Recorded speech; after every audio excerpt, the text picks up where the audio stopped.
Diabetic patients جو ہوتے ہیں ان کی آئی میں ڈفرینٹ پرابلم ہو سکتے ہیں. ٹھیک ہے. جیسے کہ ان کو کیٹریک ڈیولپ ہو سکتا ہے, یا ان کا نظر کا جو پردہ جسے ہم ریٹنا کہتے ہیں اس میں ڈائبیٹک ریٹینوپیتھی بھی ہو سکتی ہے. ٹھیک ہے.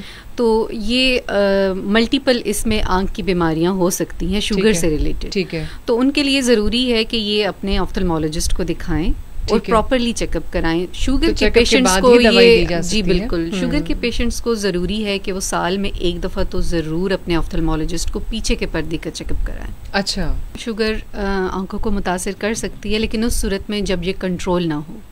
اچھا. اگر کہ پیشنٹ کو شوگر ہے اور وہ کنٹرول ہے, ٹھیک ہے, کنٹرول کا ہمیں کیسے پتہ چلے گا؟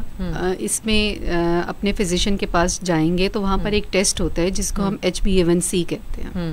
وہ ٹیسٹ ہمیں بتاتا ہے کہ شوگر کنٹرول ہے کہ نہیں. اگر کہ کنٹرول ہے پھر تو ٹھیک ہے, لیکن اگر کنٹرول نہیں ہے تو وہ آنکھ کی اندر جو رگیں ہیں ان کو متاثر کر سکتی ہے اور آپ کی بینائی بھی ایون اس سے جا سکتی ہے. احتیاط کیا کرنی چاہیے؟ اپنی شوگر کو کنٹرول کریں, اس طرح کی دوائیاں لیں اپنے فزیشین کے مشورے سے کہ وہ ان کی شوگر کو کنٹرول کرے. اگر وہ انسولین کا مشورہ دیں تو آپ ضرور اس کی طرف جائیں. اس کے ساتھ ساتھ اپنا ہیلدی لائف سٹائل رکھیں جس میں آپ کی ورزش شامل ہے اور ساتھ میں آپ کی خوراک کی احتیاط ہے. اوکے.